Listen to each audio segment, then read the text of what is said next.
안녕하세요, 김호준입니다. 서울대학병원이 고 백남기 씨 사망진단서에 사망 종류를 병사에서 외인사로 수정했습니다. 서울대는 의사 개인의 판단과 의사 집단의 판단이 다를 경우 어떻게 조율할지 고민했다고 합니다. 사망진단서를 수정하는 일은 개원 이래 최초의 사례라 어떤 절차를 거칠지도 긴 논의를 거쳐야 했다고 하고요. 평생 한 분야를 전공한 전문가가 자신의 소신하에 결정을 내렸고 그것이 다른 전문가들의 견해와 다를 경우 어떻게 할 것인가. 만약 고 백남기 씨 사건이 바로 그런 경우라면 설사 다른 전문가들과 이견이 있다 해도 그 전문가의 소신과 견해는 존중받아야 하죠. 그런데 백남기 씨 사건이 정말 그런 경우인가? 세월호가 정부의 책임이 아니어야 한다며 해경 123정 정장에 대한 업무상 과실치사 적용을 청와대와 법무부가 막으려 했던 그런 의혹을, 그런 박근혜 정권 시절에 상상을 뛰어넘는 과거를 떠올리지 않을 수 없습니다. 병원은 어떤 정치적 외압도 없었다고 합니다. 그랬어야만 하죠. 하지만 그렇게 믿고 그냥 넘어가기 전에 과연 그런 일이 정말 없었는지 철저히 따져봐야 합니다. 그리고 나서 믿어달라고 해야죠. 신뢰는 공짜가 아닙니다. 김호준 생각이었습니다.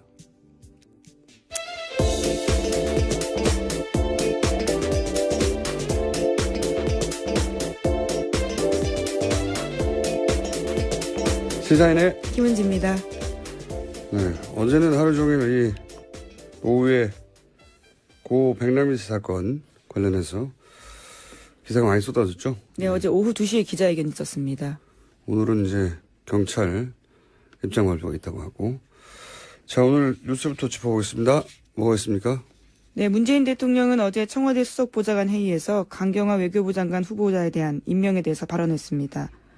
문재인 대통령은 강경화 후보자는 자신이 보기에 당차고 멋있는 여성이라면서 국민들도 지지가 훨씬 높다 이렇게 밝혔는데요. 문 대통령은 청와대에서 후보자를 검증하는 게 야당 역할이지만 최종 판단은 국민의 몫이며 장관 임명은 대통령의 고유 권한이다 이렇게 선거했습니다. 따라서 문 대통령은 절차에 따라서 내일까지 강 후보자의 청문 보고서를 채택해 줄 것을 국회에 다시 요청했고요. 요청에 응하지 않으면 오는 일요일 강 후보자를 임명하겠다라는 뜻입니다. 네, 이건 뭐 예상됐던 것이고, 예. 이 여익대에 대한 야당의 반발도 예상돼 있죠. 네, 그래서 저희가 3부에 여야의 요 사안에 대한 입장을 한번 들어보기로 할 것이기 때문에, 예, 논평은 생략하고 다음 뉴스 넘어가죠. 네, 강동호 자유한국당 서울시당 위원장이 문재인 대통령에 대한 막말을 쏟아냈습니다. 어제 서울 여의도 기계회관으로 이사한 자유한국당 서울시당 개소식에서였는데요. 이 자리에는 자유한국당 대표의 출사표를 던진 홍준표 전 지사, 원유철 신상진 의원도 있었습니다. 네, 서울시당 개소식이라는 게 중요한 자리거든요, 사실. 그래서 여기 지금 지난 대선 후보였고, 그리고 이번에 대표 경선에 나갈 후보 세 사람 다 온 건데, 그러니까 여기 개소식에서의 분위기가 사실 앞으로 자유한국당의 분위기라고 판단해 볼 수 있는 자리여서 이제 기자들도 많이 갔어요. 그러다 보니까 어떤 이야기가 나오는지 자세히 전달됐는데, 아예 오디오도 있으면서 잠깐 들어보겠습니다. 친북하는 정부하는 문제는 우리 보수, 우리 주류 세력을 죽이려고 하고 있어요. 상대가 아주 나쁜 놈이기 때문에 깡패 같은 놈이고 나쁜 놈입니다. 이런 놈을 상대로 해서 점잖게 나가다가는 나라 꼴이 안 됩니다. 제가 왜 웃음이 나죠? 네. 아주 거친 말을 쏟아냈어요. 친북, 종북, 문재인은 우리를 죽이려고 하고 있다. 네. 깡패, 뭐 이런 단어도 나왔고요. 네. 깡패 같은 놈, 나쁜 놈이다. 사석에서 이렇게 얘기할 수 있죠. 입장이 다르면. 근데 이제, 이 자리가 서울시당 위원장 개소식에다가. 예, 당의 공식 행사였던 거죠, 이게 일종의. 그 기자들이 다 카메라를 대고 있었는데, 이게 보도되지 않을 거라고는 생각하지 않았을 것이고. 저는 이제 이런 걸 보면 일종의 공포를 봅니다. 무섭구나, 이 상황이. 예. 그래서 상대가 나쁜 놈이 되어줘야 하는 거죠. 예. 근데 이제 서울시당 위원장 자리가 굉장히 중요한 자리인데, 이런 분위기로 서울에서 어필할 수 있을지 수도권에서 모르겠습니다. 예, 하여튼 이것도 화제가 됐던 뉴스였습니다. 다음 뉴스는 아무리 생각이 들게요. 자꾸 생각. 특정 후보에 대한 지지 발언도 했습니다. 힘 있는 사람이 당대표 돼야지 어중간한 사람이 당대표 돼서는 안 된다라는 건데 계속 세게 가자라는 취지 네, 이야기죠. 홍준표 전 도지사를 떠올리한 네. 깡패 같은 놈이다. 재밌습니다. 자, 다음 뉴스는요. 네, 어제 서울대병원이 고 백남기 농민의 공식 사망 원인을 병사에서 외인사로 변경했습니다. 서울대병원은 당시 사망 진단서를 직접 작성한 신경외과 전공의가 병원 윤리위원회의 공고를 받아들여 사망 진단서 수정됐다고 어제 밝혔습니다. 유가족에 대해서도 사과했는데 고 백남기 농민이 2015년 11월 경찰이 쏜 물대포를 맞고 쓰러져서 300여일 투병 끝에 사망한 지 벌써부터 또 시간이 지나서 한 일입니다. 서울대는 대략 제가 그 발표를 듣기로는 세 가지 정도로 입장을 정리했더라고요. 하나는 이게 이제 전문적 견해차처럼 정리를 했어요. 그러니까 당시 지도 교수, 네, 주치의 백선아 교수, 그렇죠. 예, 그 교수의 입장과 다른 전문가들 입장이 다른 상황이었다. 이렇게 전문적 견해가 부딪히는 것처럼 정리를 했고. 네, 여전히 백선아 교수는 병사 의견 고수하고 있다고 합니다. 네.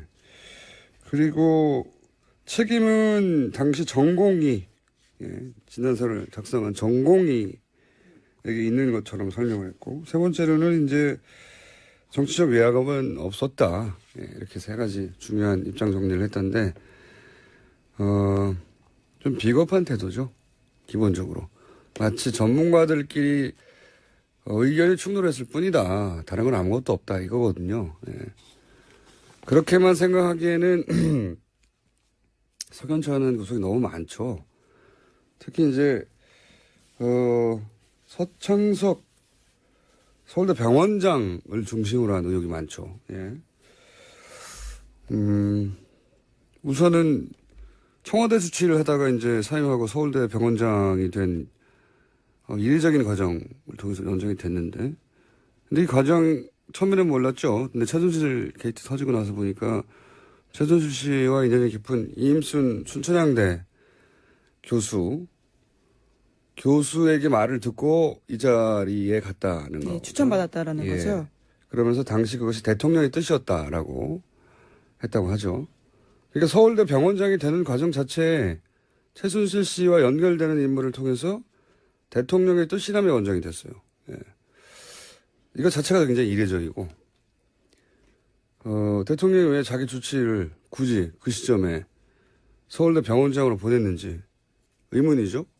굉장히 의문이었는데, 뭐 연결 포인트들이 있습니다. 포인트들이. 보면 그 자리를 가고 나서 원장이 된 후에 태순 씨가 단골로 드나들던 성형 의원, 비선 의원, 김영재, 김영재 원장요.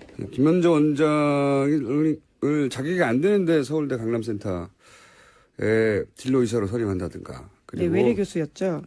예. 그리고 김영재 씨 가족 회사인 YJ콥스였던가요? 네, 예. 실 만드는 회사였습니다. 네, 성형실요. 실. 예. 서울대병원에서는 쓰지도 않는 실인데, 예, 그 실을 납품받았고, 말하자면은, 그리고 최순실 씨는 김영재 원장을 통해서 해외에 진출하려고 하는, 단순히 그 병원 하나가 아니라 어떤 미용센터를 중동이나 중국에 진출시키려는 노력을 하죠. 예, 그 절정이 외교 인사 왔을 때 병원에 데리고 간 거였죠. 그렇죠. 덩샤오핑의 딸요. 근데 김영재 씨 병원 자체가 워낙 규모가 작고 병원이 아니라 의원이었죠. 네. 그런데 거기 권위를 싣고 그리고 매출을 올리고 소위 이제 믿어줄 만한 대중이 인정을 해주려면 서울대가 필요했던 게 아닐까 하는 추정을 해볼 수 있는 거죠. 예. 그런데 그 자리에 믿을 수 있는 사람이 가야지. 서울대병이라는 것이 만만한 것이 아니잖아요. 주치의를 빼서 그쪽으로 보낸 게 아닌가 하는 의혹을 가지기에 충분한 연결고리인데 적어도 최순실 씨와 직접 인연이 강한 인물들하고 직간접으로 병원장이 연결됐던 건 분명한 것 같고 근데 그 시점에 하필이면 이 사건이 이 사건도 고려 대상인지 아닌지는 모르겠습니다만 그 백남기 씨 유족 소송 과정에서 경찰이 법원에 제출한 서류를 보면 서울대 병원장이 백선아 교수로 하여금 수술을 하도록 했다. 네. 그런 기록이 있어요. 서울대 병원장이 이제 밤늦게 교수에게 전화를 해서 그 교수가 등산복을 입고 응급실에 나타났다는 거잖아요. 당시. 그 굉장히 이상한. 그리고 그 정도 뇌 손상의 경우에 그 정도 경력의 교수가 휴일에 직접 와서 수술하는 경우는 없다고 해요. 예. 의사들, 왜냐하면 응급실에서 당시 전문의 신경외과 교수가 있었는데 소생 가능성이 없다고 요양병원으로 옮기라고 병원에서 해줄 일이 없다고 했었다고 하죠. 그러니까 수술을 했었던 것은 소생 가능성이 있어서가 아니라 당장 사망하면 정권에 부담이 되니까 고도의 의술로 생명만 계속 연장한 거 아니냐 이런 의혹이 당시에도 있었고 여전히 풀리지 않고 그 경향신문이었던 걸 기억하는데 단독으로 서 원장이 백남기 씨 사망 전후로 해서 상황들을 청와대에 수시 보고했다. 이런 보도도 있었어요. 네, 그런 보도 있었습니다. 네. 당시 김재원 정무수석에게 백남기 씨 병세를 상세하게 수시로 보고했고 그 내용을 새누리당 지도부와도 공유했다. 이런 보도가 있었어요. 예, 노조가 그래서 문제 제기하고요. 파면하라고 촉구했었습니다. 그렇죠. 이런 모든 의혹들이 다 해소되지 않고 뭐 병사를 외인사로 고치는 것만으로 외압이 없다고 결론 짓기에는 너무 석연찮은 점이 많습니다. 네. 네, 그런데 어제 서 원장은 기자회견 자리에 나타나지도 않았습니다. 사과하는 자리였는데도요. 얼굴을 보이지 않았습니다. 그러니까 이건 원장과 상관이 없고 이건 철저히 전문가적 견해차로 발생한 일이다. 이렇게 정리하고 싶었던 것 같아요. 서울대병원 입장에서는. 여하간 큰 사건이었죠. 아주 한 분의 사망에 그치지 않고 정권이 어떻게 한 사람의 사망을 은폐하거나 몰고 가려고 했나 이런 의혹이 있는 큰 사건이었습니다. 잠시 후에 저희가 관련해서 표창원 의원 잠깐 연결해 보려고 합니다. 왜냐하면 경찰 입장 발표가 오늘 있거든요. 드디어. 그래서 미니로 잠시 연결해 보려고 하고 그 전에 짧게 한두 가지 뉴스 더 짚어볼 시간이 될 것 같습니다. 네, K스타일 허브라는 곳 혹시 아십니까? 여기가 한류 문화 체험할 수 있게 지난해 차은택 전 단장이 만든 곳인데 박근혜 전 대통령이 4월 달에 송중기 씨와 함께 찾았습니다. 송중기 씨. 예. 예, 그 사진 기억하시는 분들 꽤 계실 텐데요. 그로부터 2달 후에 K스타일 허브 운영에 관해서 박근혜 전 대통령이 안종범 전 수석에게 시시콜콜한 지시를 내렸다고 합니다. 온라인 예약 기능과 체험 블로그, 영문 홈페이지 등이 없다라는 것을 문제 제기했다고 하고요. 또 송중기 씨 발자취를 영상으로 제작하고 송중기 씨가 출연한 드라마 태양의 후예 홍보자를 보완하라라는 지시도 내렸고요. 뿐만 아니라 건물 앞에 입간판도 만들고 판매 상품 가격도 올리라라는 지시도 했다고 합니다. 이건 기획사 마케팅 담당자 할 일인데 대통령께서 이런 일을 하셨군요. 예. 온라인 예약 기능이 없는지 어떻게 알았죠? 직접 들어가 봐야지 알 수 있는 거긴 합니다. 체험 블로그나 영문 홈페이지나 뭐 다 본인이 찾아봤다는 얘기인데 만약에 그랬다면 드라마를 감동적으로 봤나 보죠 그때. 예.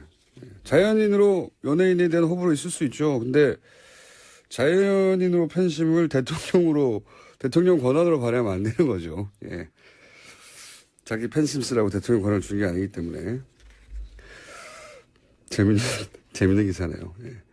이 공사를 구분하지 못하는 굉장히 특별한 재주를 지녔던 것 같아요. 네, 경제수석한테 할 지시는 아니라고 보여집니다. 네, 경제수석에게 저 연예인의 온라인 예약 기능이 없다. 재밌는 기사입니다. 다음 뉴스는요. 네, 검찰이 범죄 수익 은닉 혐의를 적용해서 정유라 씨에게 구속영장을 재청구하기로 했다고 KBS가 어제 보도했습니다. 아하. 이게 이제 정유라 씨가 뇌물에 해당되는 승마 지원을 구체적으로 알고 있었다는 거죠, 이게. 네, 그런 사실들을 진술했다라는 건데요. 이제까지 정유라 씨는 잘 몰랐다라는 것으로 일관했었는데 말세탁 과정에 적극적으로 개입했고 또 알고 있었다라고 검찰이 봤다는 거죠. 말세탁. 생각나네요. 말세탁. 그러니까 원래 삼성 소유로 말을 가지고 있었단 말이죠. 삼성은 나중에 문제가 생겨도 그건 우리 소유고 빌려준 것 뿐이다라고 하려고. 근데 저희가 한두 번 다룬 것 같은데 세준 씨 그때 화를 내고 그 말 낼 거야 이렇게 되자 삼성이 말 두피를 현물로 말 판매상한테 돌려주죠. 그러면 삼성이 돈을 받아야 되는데 말을 줬으니까 그 돈을 삼성이 안 받죠. 네. 그러면 그 말 두피대 가격만큼 지불이 된 거죠. 그리고 새로 사고 싶은 말과의 차액만큼만 최순실 씨가 돈을 내고 새로운 말을 샀다는 거죠. 네, 그렇게 되면은 그렇습니다. 표면상으로는 최순실 씨가 비싼 말을 자기 돈 주고 산 거가 되지만 실제로는 말 두필 가격을 최순실 씨에게 준 것과 마찬가지죠. 네. 그 뇌물이죠, 뇌물. 예, 심지어 정유라 씨가 이번 과정에서 진술한 게 있는데 차액이 제때 입금되지 않았다면서 말 중개업자가 짜증냈다라는 상황까지도 이야기했다고 합니다. 근데 이런 상황이 이제 비밀 계약서가 발견되면서 드러났고, 근데 이걸 정유라 씨가 왜 안다고 했을까요? 근데 뭐 세 차례나 검찰을 가다 보니까요 말이 이렇게 저렇게 나온 것 같은데요. 심지어 어머니가 삼성 승마 지원에 대해 입단속 시켰다라는 이야기까지 했다고 합니다. 정유라 씨가 그래봐야 20대 초반이기 때문에 예. 검찰한테 가서 조사를 받으면 제가 한번 말한 적이 있지만 그건 다른 세계거든요. 네. 어린 나이라 자신이 하는 말이 본인에게 어떻게 영향을 미칠지 정확하게 판단하지 못했을 수도 있습니다. 어쨌든 영장이 재청구될 가능성이 높아졌네요. 오늘은 여기까지 하고요. 잠시 표창원 의원 연결해 보겠습니다. 감사합니다. 네, 감사합니다. 사인의 김은지였습니다. 자, 민인데 이렇게 하고 바로 연결하겠습니다. 고 백남기 농민, 경찰이 그동안 전혀 입장 발표가 없다고 오늘 있다고 합니다. 이 문제 잠깐 짚어보겠습니다. 더불어민주당 표창원 의원 연결됐습니다. 안녕하세요. 네, 안녕하세요. 자, 경찰은 그동안 사람이 죽었다고 다 사과할 수는 없는 일이라고 해왔습니다. 그죠? 예. 네네. 근데 이제 국민 정서의 눈높이에서 보자면 경찰에 의해 국민이 사망했는데 그 유족에게 아직도 제가 알기로는 아직도 사과의 말 한마디 건넨 적이 없다고 하거든요. 이거 어떻게 생각하십니까? 네, 저희가 국회 안전행정위원회에서도 지속적으로 사과 요구를 했고요. 그리고 지난해 9월 돌아가시기 전에는 문병을 해달라는 요청도 지속적으로 했지만 계속 거부를 해왔거든요. 그러다가 이제 그 상황 변경이라는 것이 그 당시 말은 뭐 법적인 결정이라든지 잘못이 인정되면 사과하겠다 이런 식의 태도였는데 지금은 병원에서 단지 그 사인을 변경했을 뿐인데 사과하겠다고 태도를 바꾸고 있습니다. 그때나 지금이나 한 사람의 국민이 사망한 건 똑같은데 말이죠. 네, 그렇습니다. 네. 경찰이 왜 그렇게까지 사과 인색한 거죠? 저는 사람 생명에 관한 일이니까 검찰 결과는 결과고 사과한다고 경찰의 위신이 떨어진 것도 아니잖아요. 이해가 안 갔었거든요. 이거 네. 설명 좀 해주십시오. 왜 그랬는지. 그렇죠. 같은 생각이었고 그래서 지속적으로 사과 요구를 했고요. 사과를 한다고 해서 경찰의 뭐 위신이 떨어지거나 경찰의 책임을 인정하거나 뭐 책임은 법정에서 따로 따져봐야 될 것이고요. 또는 뭐 경찰이 스스로가 그전과 다른 어떤 뭐 그 불이익을 받는다거나 이런 것이 없다라는 것들을 충분히 알려드리고 사과를 해달라라는 그런 요구를 했는데 경찰 입장에서는 그때 저희가 판단을 했을 때는 사과를 하고 싶어도 당시 정권의 실세, 우병우 민정수석이나 박근혜 전 대통령이나 누구인지는 모르겠지만 허가를 해주지 않았다라는 그런 인상을 많이 받았습니다. 그러니까 경찰이 만약에 사과를 하게 될 경우에 2015년 11월 14일 민중총궐기 당시에 경찰의 조치가 잘못되었다라는 것을 인정하는 꼴이 되고 그렇게 되면 과거에 1987년 이한열 열사의 사망이라든지 결국은 헌법의 개헌과 정권 교체, 대통령 직선제로 이어졌던 경찰의 잘못을 그대로 되풀이하는 것 같은 모양새. 그래서 아마도 정권 차원에서 백남기 농민 사망에 경찰이나 공권력의 책임이 있다라는 어떠한 여하한 인정도 해서는 안 된다라는 그런 지침이 있었던 것으로 인상을 받았습니다. 그런 인상은 뭐 많은 국민들이 받긴 했는데 네. 그런데 혹시 의원님이 그와 관련한 구체적인 정황, 정보, 첩보 있으십니까? 경찰 정확한 건 출신이신데 없습니다. 정확한 네, 없습니까? 정확한 건 없고요. 예. 그저 신원을 밝혀드릴 수 없는 익명의 경찰 내부 인사로부터 그러한 그 부분에 대한 묵인 정도는 제가 접한 것은 있습니다. 아하, 정황 정도는 파악을 하신 게 있군요. 네네. 그렇다고 해도 지금 이제 검경 수사권 독립이 경찰 수권인데 그러면 이제 독립적인 수사권을 가진 만한 자격을 갖췄다고 국민들에게 어필해야 되지 않습니까? 네. 근데 이런 정도의 인권 감성으로 우리 경찰은 그런 자격이 된다. 이게 설득이 대중적으로 될까요? 그렇지 않기 때문에 지금 검찰 개혁에 대한 요구가 국민들로부터 빗발치고 국민 다수의 그런 검찰 개혁에 대한 지지를 받고 있으면서도 경찰의 수사권 독립을 해주겠다라는 부분에 있어서는 그만큼의 지지나 탄력을 못 받고 있는 현실 아니겠습니까? 예. 사실 경찰이 먼저 선제적으로 신뢰를 회복하고 첫째는 정치적 중립이죠. 어떠한 권력이 들어선다 하더라도 그 권력의 취향에 맞게 이리저리 흔들리지 않겠다라는 그러한 그 정치적 중립의 모습을 보여줘야 하고요. 그리고 국민 한 분 한 분의 생명과 자유를 소중히 여기겠다. 법과 절차, 원칙을 준수하겠다. 이 부분에 있어서 국민들의 신뢰를 받아야만 독자적 수사권을 부여해줘도 되겠구나라는 그런 국가적 국민적인 어떤 신뢰를 받을 수 있는 것이죠. 그런데 이 사건, 백남기 농민 사망 사건이 가장 대표적이고 상징적이고 국민 여러분께서 가장 쉽게 접하실 수 있는 경찰의 태도이거든요. 예. 이렇게 본다면 지금까지의 모습으로는 사실 국민의 신뢰를 받을 수 없다 이렇게 볼 수 있죠. 그럼 오늘 예정된 경찰의 입장 발표는 어느 정도 수위가 될 거라고 생각하십니까? 아십니까 혹시? 아니요, 전혀 모르고요. 예. 그런데 입장 발표라는 말 속에서 해결될 문제는 아닌 것 같습니다. 이미 사과의 유효 기간은 지났고요. 예. 이미 그 백남기 농민이 살아 계실 때 그리고 지속적으로 국회에서도 사과 요구를 했을 때 사과를 했어야 그 사과의 효용성이 있고요. 지금은 너무 뒤늦은 상황이기 때문에 사과의 의미가 별로 없고 유가족께서도 사실 이 사과로 만족하실 상황은 아닌 것 같고요. 마음이 풀리실 부분도 아닌 것 같고요. 그래서 이제는 그 당시 2015년 11월 14일 물대포를 지나치게 규칙에 위반돼서 저희가 봤을 때는 예. 그 직사를 하게 된 행위자와 그 상황에 대한 지휘자 어떻게 해서 그런 상황이 발생했는지에 대한 철저한 진상조사, 행위자들에 대한 철저한 법적인 책임 추궁, 수사 이런 부분들로 진상을 다 밝히고 그리고 왜 사과를 하지 않았는지, 왜 문병을 하지 않았는지, 왜 인간으로서의 도리를 경찰이 하지 않았는지에 대해서도 명확하게 소상히 밝히는 것만이 이 백남기 사건에 대한 경찰의 잘못을 바로잡을 수 있는 그 유일한 방법이다라고 생각합니다. 듣고 보니 그러네요. 네. 그러니까 사과 문제가 아니라 이제 책임수를 분명히 밝히고 스스로 그것도 경찰 스스로 밝혀야 한다.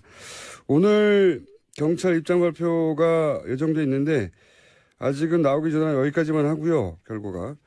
입장 발표된 후에 의원님 다시 한번 스튜디오 모시거나 해서 좀 꼬치꼬치 따져보죠. 오늘 여기까지 하겠습니다. 네, 알겠습니다. 고맙습니다. 네, 오늘 말씀 감사합니다. 지금까지 더불어민주당 표창원 의원이었습니다. 재밌습니다. 자, 다음 뉴스는요. 네, 어제 서울대병원이 고 백남기 농민의 공식 사망 원인을 병사에서 외인사로 변경했습니다. 서울대병원은 당시 사망 진단서를 직접 작성한 신경외과 전공의가 병원 윤리위원회의 공고를 받아들여 사망 진단서 수정됐다고 어제 밝혔습니다.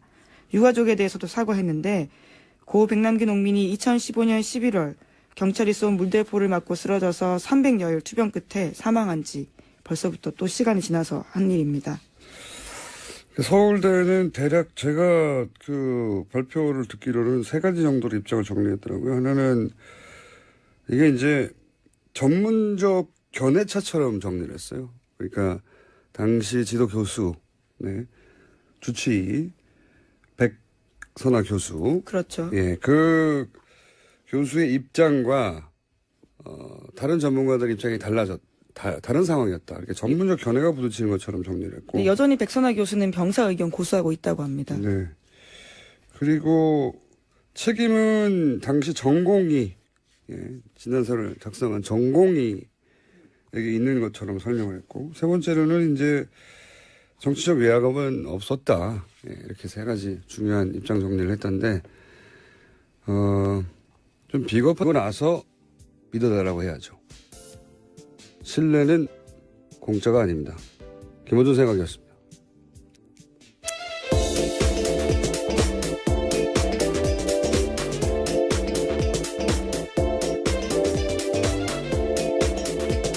시사인의 김은지입니다.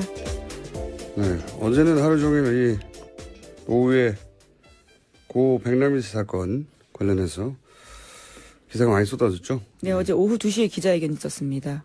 오늘은 이제 경찰 입장 발표가 있다고 하고. 자, 오늘 뉴스부터 짚어보겠습니다. 뭐가 있습니까? 네, 문재인 대통령은 어제 청와대 수석보좌관 회의에서 강경화 외교부 장관 후보자에 대한 임명에 대해서 발언했습니다. 문재인 대통령은 강경화 후보자는 자신이 보기에 당차고 멋있는 여성이라면서 국민들도 지지가 훨씬 높다 이렇게 밝혔는데요. 문 대통령은 청와대에서 후보자를 검증하는 게 야당 역할이지만 최종 판단은 국민의 몫이며 장관 임명은 대통령의 고유 권한이다 이렇게 선거했습니다. 따라서 문 대통령은 절차에 따라서 내일까지 강 후보자의 청문 보고서를 채택해 줄 것을 국회에 다시 요청했고요. 요청에 응하지 않으면 오는 일요일 강 후보자를 임명하겠다라는 뜻입니다. 네, 이건 뭐 예상됐던 것이고, 예. 이 여익대에 대한 야당의 반발도 예상돼 있죠. 네, 그래서 제가 왜 웃음이 나죠? 네, 아주 거친 말을 쏟아냈어요. 예, 친북, 종북, 문재인은 우리를 죽이려고 하고 있다. 예. 깡패 뭐 이런 단어도 나왔고요. 네, 깡패 같은 놈, 나쁜 놈이다. 사석에서 이렇게 얘기할 수 있죠. 입장이 다르면. 근데 이제, 이 자리가 서울시당 위원장 개소식에다가. 예, 당의 공식 행사였던 거죠. 이게 일종의. 그 기자들이 다 카메라를 대고 있었는데, 이게 보도되지 않을 거라고는 생각하지 않았을 것이고. 저는 이제 이런 걸 보면 일종의 공포를 봅니다. 무섭구나, 이 상황이. 예. 그래서 상대가 나쁜 놈이 되어줘야 하는 거죠. 예. 근데 이제 서울시당 위원장 자리가 굉장히 중요한 자리인데, 이런 분위기로 서울에서 어필할 수 있을지 수도권에서는 모르겠습니다. 예, 하여튼 이것도 화제가 됐던 뉴스였습니다. 다음 뉴스는 아무리 생각해도 할게요. 자꾸 생각할까. 특정 후보에 대한 지지 발언도 했습니다. 힘 있는 사람이 당대표 돼야지 어중간한 사람이 당대표 돼서는 안 된다라는 건데 계속 세게 가자라는 취지 네, 이야기죠. 홍준표 전 도지사를 떠올리게 한 깡패 같은 놈이다. 안녕하세요. 김호준입니다. 서울대학병원이 고 백남기 씨 사망진단서에 사망 종류를 병사에서 외인사로 수정했습니다. 서울대는 의사 개인의 판단과 의사 집단의 판단이 다를 경우 어떻게 조율할지 고민했다고 합니다. 사망진단서를 수정하는 일은 개원 이래 최초의 사례라 어떤 절차를 거칠지도 긴 논의를 거쳐야 했다고 하고요. 평생 한 분야를 전공한 전문가가 자신의 소신하에 결정을 내렸고 그것이 다른 전문가들의 견해와 다를 경우 어떻게 할 것인가. 만약 고 백남기 씨 사건이 바로 그런 경우라면 설사 다른 전문가들과 이견이 있다 해도 그 전문가의 소신과 견해는 존중받아야 하죠. 그런데 백남기 씨 사건이 정말 그런 경우인가? 세월호가 정부의 책임이 아니어야 한다며 해경 123정 정장에 대한 업무상 과실치사 적용을 청와대와 법무부가 막으려 했던 그런 의혹을 그런 박근혜 정권 시절에 상상을 뛰어넘는 과거를 떠올리지 않을 수 없습니다. 병원은 어떤 정치적 외압도 없었다고 합니다. 그랬어야만 하죠. 하지만 그렇게 믿고 그냥 넘어가기 전에 과연 그런 일이 정말 없었는지 철저히 따져봐야 합니다. 그리고 3부에 여야의 요 사안에 대한 입장을 한번 들어보기로 할 것이기 때문에 논평은 생략하고 다음 뉴스 넘어가죠. 네, 강동호 자유한국당 서울시당 위원장이 문재인 대통령에 대한 막말을 쏟아냈습니다. 어제 서울 여의도 기계회관으로 이사한 자유한국당 서울시당 개소식에서였는데요. 이 자리에는 자유한국당 대표의 출사표를 던진 홍준표 전 지사, 원유철 신상진 의원도 있었습니다. 네, 서울시당 개소식이라는 게 중요한 자리거든요, 사실요. 그래서 여기 지금 지난 대선 후보였고, 그리고 이번에 대표 경선에 나갈 후보 세 사람 다 온 건데, 그러니까 여기 개소식에서의 분위기가 사실 앞으로 자유한국당의 분위기라고 판단해 볼 수 있는 자리여서 이제 기자들도 많이 갔어요. 그러다 보니까 어떤 이야기가 나오는지 자세히 전달됐는데, 아예 오디오도 있으면서 잠깐 들어보겠습니다. 친북하는 정부하는 문제는 우리 보수, 우리 주류 세력을 죽이려고 하고 있어요. 상대가 아주 나쁜 놈이기 때문에 깡패 같은 놈이고 나쁜 놈입니다. 이런 놈을 상대로 해서 점잖게 나가다가는 나라 꼴이 안 됩니다.